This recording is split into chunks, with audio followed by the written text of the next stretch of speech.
Kita ada arus hari ni. Lampu gear ni tak menyala kan. Cara nak buka dia macam ni lah. Ni dia punya klip. Kita klik dia. Klik 1 2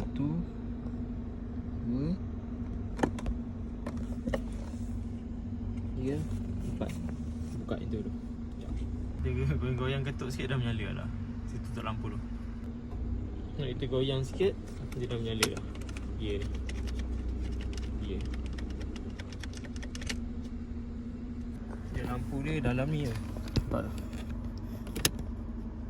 Dia kena pulas sikit lah. Lepas tu baru keluarkan. Lepas tu nak tengok kan. Kena pulas ni. Ni pulas. Kena buka daripada bawah lah. Senang. Kena buka cover tu semua. Tapi sama juga. Kita buat macam ni je. Nampak tu tapak dia macam tu. So nak buka ni, dia kena guna kuku, guna jari ujung. Pusing. Kita keluar. Dia beli mentol ni tak ada. Nanti tak ada getah ni. Getah ni kena ni lah. Kita kena buat elok-elok. Kalau tidak nanti koyak. Kalau nak senang kan, nak pasang balik, nak buka pun mungkin boleh tak? Kita pi kat ni pi. Sikit longgar ni, tolak sikit. Jangan tolak banyak. Nanti patah.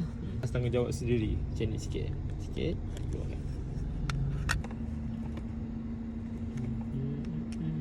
Dia macam tu je. Macam ni duduk dia. Sep.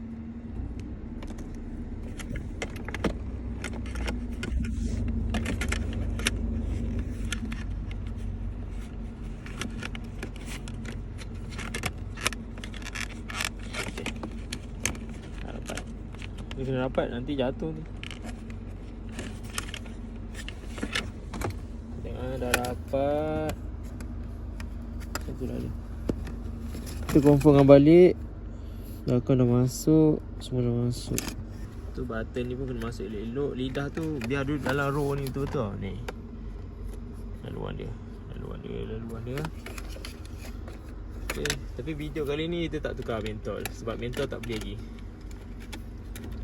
Mentol habis. Tekan sahaja. 85 mentol dia. Sama macam sebelum ni. Ziang dengan MIB. So tekan balik. Tekan dia macam ni.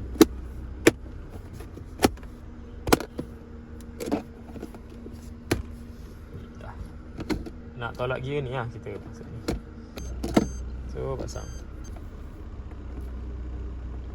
Kedudukan dia macam ni. Jangan terbalik tak selesa lah bawa. Ok lah, jumpa lagi dalam video akan datang. Terima kasih.